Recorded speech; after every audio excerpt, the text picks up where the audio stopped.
दोस्तों, बहुत बहुत स्वागत है आप सभी का न्यूज इंडिया में। और अभी तक आपने इस वीडियो को लाइक नहीं किया तो लाइक कर लीजिए, और चैनल पर नए हैं तो चैनल को सब्सक्राइब कर लीजिए, साथ में बेल आइकन भी प्रेस कर लीजिए और वीडियो को ज्यादा से ज्यादा शेयर कीजिए। और आप किस राज्य शहर से न्यूज को देख रहे हैं कमेंट में जरूर लिखें। तो चलिए बढ़ते हैं खबरों की ओर।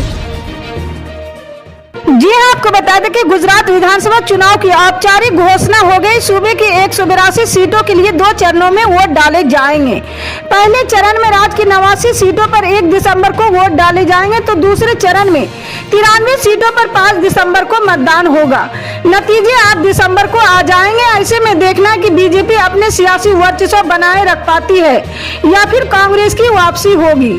गुजरात की चुनावी लड़ाई बीजेपी और कांग्रेस के बीच ही होती रही है। 182 सीटों वाली गुजरात की विधानसभा में मुश्किल से 5-6 सीटों को छोड़कर बाकी सीटें इन्हीं 2 राजनीतिक दलों की झोली में जाती है।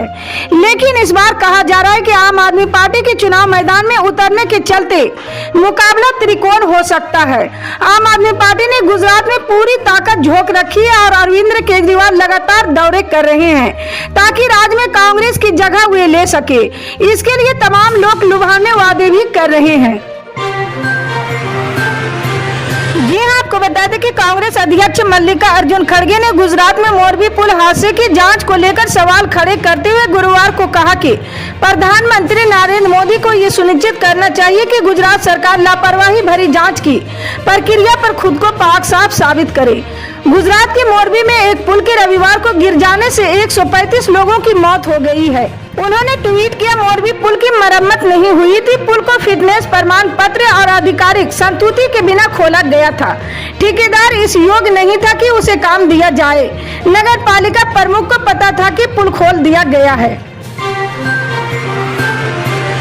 जी हाँ, आपको बता दें कि AIM चीफ असदुद्दीन अवैसी ने गुजरात के मोरबी में हुए पुल हादसे को लेकर बयान दिया। अवैसी ने कहा कि मोरबी में जो कुछ भी हुआ है वो दुर्भाग्यपूर्ण है और गुजरात में भाजपा की कुशासन का उदाहरण है। अवैसी ने कहा कि गुजरात में बीजेपी के कुशासन के चलते कोरोना महामारी के दौरान कई लोगों की जान चली गई है। भाजपा सरकार पर हमला बोलते हुए असदुद्दीन अवैसी ने कहा कि मोरबी में हुआ पुल हादसा गुजरात में भारतीय जनता पार्टी के कुशासन का उदाहरण है। उन्होंने कहा कि इतनी महंगाई है, कारोबार भी प्रभावित हुआ है। हम कोशिश कर रहे हैं कि अल्पसंख्यकों, दलितों और आदिवासियों की आवाज और नेतृत्व हो। अवैसी ने कहा कि हम गुजरात चुनाव के लिए इन मुद्दों को उठाए हैं। जी हाँ, आपको बता दें कि झारखंड के मुख्यमंत्री हेमंत सोरेन अवैध खनन मामले में आज परिवर्तन निदेशालय के सामने पेश नहीं हुए हैं। उन्होंने ईडी से अपने पूर्व नियोजित कार्यक्रम के चलते 3 हफ्ते का वक्त मांगा है।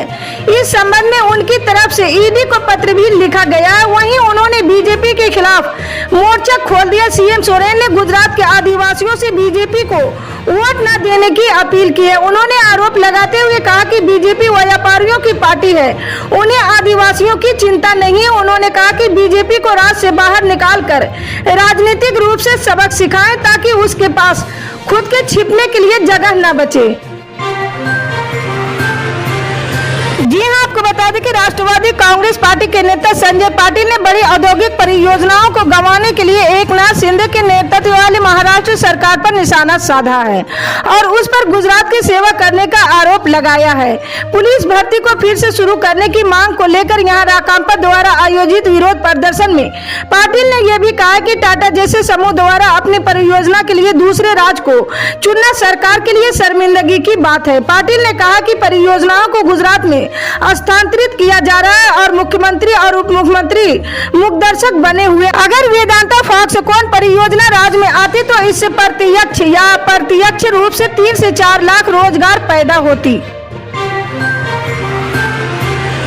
जी हाँ, आपको बता दें कि सिद्धू मूसेवाला हत्याकांड के मामले में NIA ने 2 पंजाबी सिंगर से बुधवार को 5 घंटे तक पूछताछ की है। NIA ने पंजाब के 2 टॉप पंजाबी सिंगर दलप्रीत ढिल्लों और मनकीरत औलख को दिल्ली हेडक्वार्टर में बुलाया गया था। यहाँ दोनों से करीब 5 घंटे तक पूछताछ की गई है।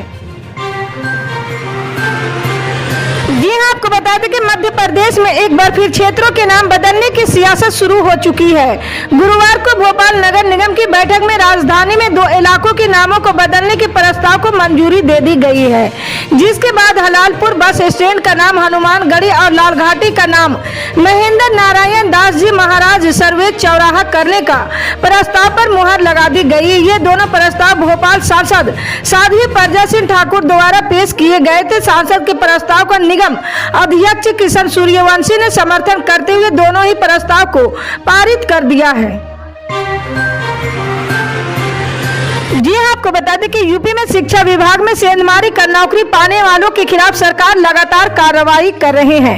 इसी कार्रवाई के जद में एक फर्जी टीचर आई जिसने बड़े ही सातिराना अंदाज में विभाग को गुमराह कर नौकरी पा ली थी। इस फर्जी महिला टीचर के खिलाफ साल 2020 में कार्रवाई की गई थी। इसके बाद ये फरार थी। इसके बाद जांच शुरू की गई। इसमें शैक्षिक प्रमाण पत्र फर्जी पाए गए। इसके बाद शिक्षा विभाग ने 9 अक्टूबर 2020 को उसकी सेवाएं समाप्त कर दी थी। जी हाँ, आपको बता दें कि निर्यातकों को आ रही मुश्किल को देखते हुए पश्चिम बंगाल के मुख्यमंत्री ममता बनर्जी ने प्रधानमंत्री नरेंद्र मोदी को एक खास तरह के चावल पर शुल्क घटाने के लिए पत्र लिखा है। ममता बनर्जी ने राज्य की चावल की लोकप्रिय किस्म गोविंद भोग पर 20% निर्यात कर से छूट देने का आग्रह किया है। ये छूट बासमती चावल को मिलने वाली छूट की तर्ज पर मांगी गई है।